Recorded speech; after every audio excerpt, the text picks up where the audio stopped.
Olá amigos, sejam todos bem-vindos ao canal Falando de Guerra. Ucrânia avança e já conquista 8.000 km² em territórios que antes eram ocupados pelos russos. E agora a Rússia? E agora Vladimir Putin? O que fazer? Tudo isso e muito mais você vai ver a partir de agora. Mas antes, um recado importante.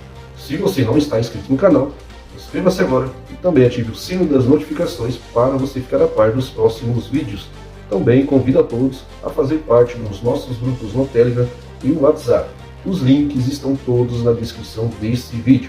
E não menos importante, deixe o seu like e também comente, deixe a sua opinião nos comentários abaixo, que isso ajuda e muito no crescimento do nosso canal. Também quero mandar um abraço aí para o nosso amigo, o comandante Robson Farinazzo, do canal Arte da Guerra. Vamos apoiar a candidatura aí do comandante Robson Farinazzo. Vou deixar o número aqui na tela para vocês, 12.555. Recado dado, vamos ao tema do vídeo. Meus amigos, a situação não está muito boa para a Rússia. O avanço ucraniano, essa contraofensiva que já havia sido alarmada há pelo menos 2 meses atrás, e a Rússia nada fez para impedir. E agora Putin? E agora Rússia? O que fazer? Desde o início da operação especial, no dia 24 de fevereiro, a Rússia está conduzindo um tipo de guerra que ninguém consegue entender. Primeiramente, pessoal, vamos apontar aqui alguns erros estratégicos aí da Rússia, né, que permitiu essa reviravolta, está permitindo esse avanço, essa contraofensiva ucraniana. Primeiramente, não se faz guerra pela metade. Não dá para entender como a Rússia não cortou as linhas de abastecimento, as linhas de suprimento e principalmente não cortou aí os pontos vitais, né, de abastecimento, como energia e também água. Não se faz guerra pela metade, pessoal. Ou você entra numa guerra para fazer o que tem que ser feito, ou você não entra. Essa operação militar especial, desde o início, vem sendo muito contestada, né? Os próprios especialistas norte-americanos esperavam que a Rússia tomaria Kiev em 48 horas, mas isso acabou não ocorrendo. Os Estados Unidos esperavam que, aos moldes do que os americanos costumam fazer em suas guerras, um bombardeio intenso, massivo, tentando decapitar o poder, tentando decapitar aí o centro de comandos e decisões de um país, assim como eles fizeram contra o Saddam Hussein, fizeram contra o Iraque. Bombardearam duramente a capital, Bagdá, a operação conhecida aí como Choque e Pavor, que tinha 2 objetivos principais: liquidar com Saddam Hussein, cortar a cabeça, e também empregar um pavor, amedrontando, né, abatendo o moral do inimigo. E isso não foi feito pela Rússia, apesar dos modos operantes ter sido parecido, com ataques aéreos, com mísseis de cruzeiros e mísseis balísticos. Foi numa proporção muito menor do que o esperado. Não houve ali uma verdadeira caça, uma verdadeira caçada ao presidente Volodymyr Zelensky. Volodymyr Zelensky, que é uma figura central. Ele pode ser um palhaço, ele pode ser uma marionete dos Estados Unidos, mas ele que representa a autoridade máxima no país, na Ucrânia. E ele sempre esteve com sua autoestima lá em cima, sempre esteve com seu moral muito elevado. E isso reflete nas tropas, pessoal.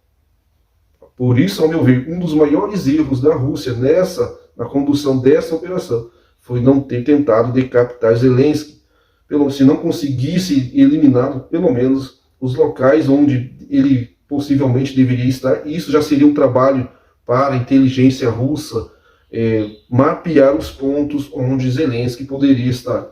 Deveria ter sido feito bombardeios massivos nesses locais, nesses lugares, tentando decapitar o poder. Uma tropa sem comando, uma tropa sem poder, pessoal, ela se abate muito rapidamente, dependendo do estado de espírito das suas forças, das suas tropas. Isso não aconteceu. Em nenhum momento o palácio de Zelensky foi bombardeado. Muito pelo contrário, Zelensky recebeu Boris Johnson, recebeu aí vários representantes, vários governos ocidentais, desfilou no dia aí da independência ucraniana com diversos veículos blindados russos capturados nessa ofensiva. Enfim, Zelensky ficou muito à vontade. Em contrapartida, né, ele se expôs ao redor do mundo, discursando em diversas assembleias de vários países, angariando fundos, sendo aplaudido aí em diversos cantos do mundo. E isso foi um erro também dos russos não ter tentado cortar a cabeça. Fora isso, deixaram as linhas de suprimento, as linhas que vinham da Romênia, da Polônia, principalmente, os russos não fizeram muito esforço para impedir a entrada de equipamentos militares vindo do Ocidente. Putin, ou ele tem uma carta na manga muito grande, ou ele está completamente perdido. Vou fazer uma analogia aqui a um jogo de futebol. Se Putin não tiver uma carta na manga, se ele não tem uma carta na manga muito grande, pessoal, e quando eu digo carta na manga, não são as 7.000 ogivas nucleares, não. Porque isso já seria uma tremenda covardia. Se a Rússia sair derrotada desse confronto com a Ucrânia, se eles forem expulsos e obrigados a recuarem até o território russo, e pior ainda, se perderem também na Crimeia e voltarem, isso não é mais feio do que a Rússia reagir de forma nuclear. Mas eu duvido muito que Putin, numa situação dessa, não pensaria em usar suas armas nucleares. Mas se ele usar, seria aí, não deixa de ser uma derrota. O mundo todo vai dizer que Putin não teve condições militares, que a Rússia não era esse poderio todo, e por isso recorreu às suas armas nucleares. Seja de qual forma for, pessoal, seja ele recuando, seja ele deixando a Ucrânia, retirando suas tropas, ou seja ele usando armas nucleares, ao meu ver, não deixe de ser uma derrota política e militar muito grande, pessoal. Porque recorrer a armas nucleares, esse tem que ser o último dos últimos casos.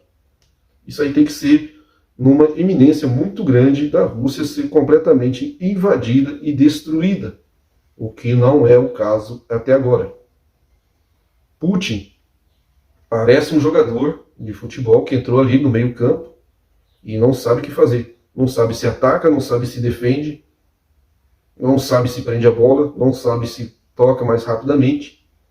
Essa é a verdadeira impressão que temos do presidente russo Vladimir Putin. O que fazer agora, Putin? A ofensiva ucraniana, que há 2 meses atrás já havia sendo muito falada, né? Inclusive trouxemos vídeos aqui no canal falando dessa possibilidade da contra-ofensiva ucraniana. Dmytro Kuleba, que é o ministro da Defesa da Ucrânia, disse que empregaria nessa contra-ofensiva cerca de 1 milhão de soldados. E olha que essa contra-ofensiva ucraniana está muito aquém desse número. Estima-se que as forças ucranianas estão empregando na região de Kharkiv cerca de 50.000 soldados. Vamos explicar para vocês aqui, pessoal, o que está acontecendo no campo de batalha. A Ucrânia iniciou a sua contraofensiva, mas precisamente ali na região de Kherson, Nikolaev, atraindo as forças russas que estavam na região de Kharkiv para essa região de Kherson. Tudo indicava para os russos que o grande ataque ucraniano seria ali. E eles caíram numa verdadeira manobra de engodo, porque a força principal ucraniana, com cerca de 50.000 soldados, começaram a atacar a região de Kharkiv para tentar tomar não somente Kharkiv, mas também a cidade de Izium e Balaklaia. Ou seja, os russos desguarneceram aquela região, deixando ali cerca de 5.000 soldados, mal treinados, mal armados e equipados, soldados que não são de combate e sim utilizam mais a função de guarda, pessoal. Na proporção muito grande de soldados ucranianos para cada soldado russo. Os ucranianos empregaram ali armas advindas do Ocidente, advindas da OTAN. Aí um erro muito grande dos russos que permitiram a chegada dessas armas. E obviamente os russos perceberam que eles tinham caído numa armadilha e recuaram suas tropas para não serem dizimados. Não havia nada que os russos pudessem fazer naquele momento, com cerca de 5.000 soldados, que lutaram bravamente, diga-se de passagem, esperando a evacuação da cidade. Ao contrário dos ucranianos, né, pessoal, que muitas vezes utilizaram a população como escudo, os russos evacuaram essas cidades antes deles se retirarem também. Mas, obviamente, sempre há aqueles que preferem ficar na sua cidade, na sua casa. E diga-se de passagem, algumas fontes dizem que eles estão sendo torturados por essas tropas ucranianas, porque, segundo os ucranianos, eles cooperaram com os russos. Ou seja, os ucranianos, pessoal, com essa força de 50 mil soldados, empurraram os russos para a defensiva. Obviamente, será que Putin não sabia que 150, 170, 180 mil soldados seria muito pouco para ocupar um vasto território ucraniano, ainda que fosse a região de Donbás, a região de Kherson, ainda que fosse toda aquela parte leste e sul da Ucrânia, para enfrentar um exército com mais de 1 milhão de soldados, embora todo esse 1 milhão não esteja toda ali na linha de contato, estão espalhados pela Ucrânia. Putin precisa reagir. Ou ele toma uma medida drástica, como eu disse, ou ele tem uma carta na manga muito grande, ou a Rússia vai sofrer uma derrota muito humilhante. E isso vai resvalar, obviamente, na sociedade russa. Já estão pedindo a cabeça de Putin. Vereadores da cidade de São Petersburgo e também de Moscou já estão pedindo aí a cassação, a renúncia do presidente Putin. Vamos esperar para ver os próximos acontecimentos. Ainda é muito cedo também para falar numa vitória ucraniana. Mas uma coisa está ficando clara. Sem uma mobilização geral vai ser difícil para a Rússia. Ou a Rússia declara guerra de uma vez para a Ucrânia, porque já ficou claro que a Rússia não está lutando somente contra os ucranianos. Os Estados Unidos estão apoiando grandemente na parte de inteligência. Segundo o The New York Times, no começo, os ucranianos estavam reticentes em compartilhar informações com os Estados Unidos, informações a respeito dessa contraofensiva. Mas eles foram convencidos a compartilhar dados com os norte-americanos, que a partir desses dados, de como os ucranianos estavam planejando essa contraofensiva, os norte-americanos puderam dar um suporte muito maior, coletando informações e passando para os ucranianos. Há muitos soldados estrangeiros, segundo os russos. Quem garante que esses soldados são apenas mercenários? Quem garante que esses soldados realmente não fazem parte aí da OTAN, disfarçados de mercenários?